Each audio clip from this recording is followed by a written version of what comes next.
radically differentiated from the sedan in that this really is being turned into the emotive body style by Mazda's designers. There's very, very few character lines and edges. Instead, designers are relying on light and scenery to give the vehicle some character in profile. I, for one, reckon it looks absolutely stunning, especially here in Soul Red Crystal, which remains a real hero color, though it will be joined by a new color called Polymetal Grey, which looks particularly stunning over a new, exclusive to the hatch, burgundy leather interior. Well, what we're going to do is we're going to jump inside. We're also going to check out the sedan of the Mazda 3 and talk about some first impressions before leading into more content next year on the brand new Mazda 3. The alternative to the really emotive hatchback continues to be the Mazda 3 sedan, which now adopts its own distinctive persona as a more elegant design, what Mazda are calling the more dignified design of the two. I actually think both are pretty attractive, but I reckon the sedan's got something going for it. It's quite a bit longer than the outgoing version, and it gets this really distinctive deck lid with these awesome quad tail lights here at the back, which I actually reckon look pretty cool. Now this one's finished in machine grey, popular colour of the Mazda range currently. You can't get the polymetal grey on the sedan, but I reckon that's not much of a problem when it looks this good. Now, I'm not allowed to sit in the interior of the new Mazda 3 just yet, but we can do everything but. So what you can see in here is that the design direction of the 3's cabin has taken a pretty big step into the future. The current car didn't age that badly in terms of material quality, but you could definitely tell it was getting on in years in the cabin. That's not the case with the 4th generation vehicle, which now adopts a distinctly European sort of character to a very broad dashboard. The material quality remains really nice. Beautiful creamy leather steering wheel, heaps and heaps of soft touch material.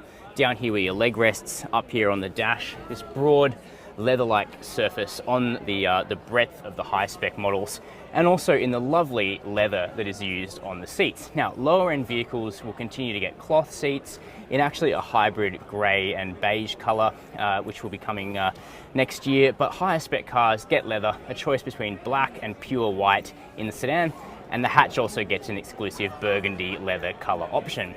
Now, a big step up occurs with the infotainment, which in the center here now is an 8.8-inch widescreen, replacing a 7-inch, less widescreen in the outgoing vehicle. But importantly, MZD Connect finally gets a software update. It now looks way nicer. The rotary controller is a lot bigger. It's much more Audi-like now.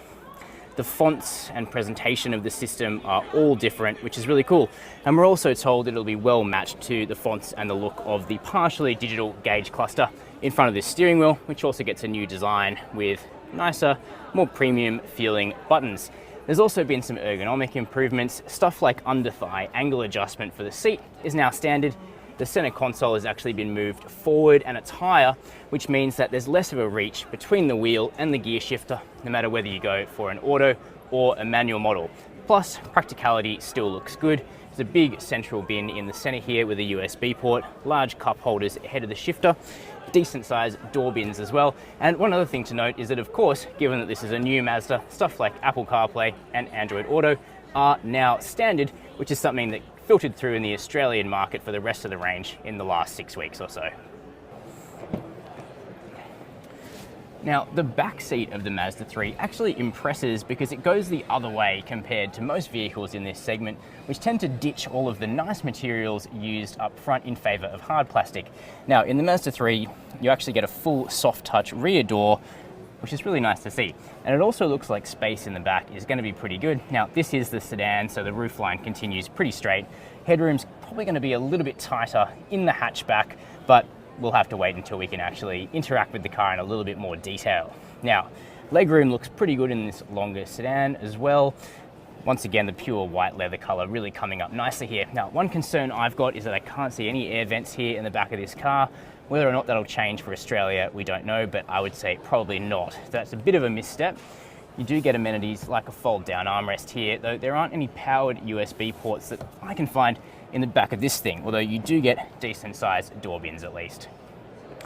So that's a first look at the new 4th gen Mazda 3, less than 24 hours after the global debut of this vehicle here in Los Angeles. A pretty stunning looking vehicle in hatch form, subtle but I reckon really attractive as a sedan, with a brilliant new interior, and also some really interesting stuff that's going to be going on under this bonnet in the form of supercharged Skyactiv X petrol engines. But there'll be more to talk about with the dynamics of this vehicle early next year, and you'll be able to read and see everything on the new Mazda 3 on Chasing Cars. So make sure to hit subscribe and let me know all your thoughts on this new car down in the comments.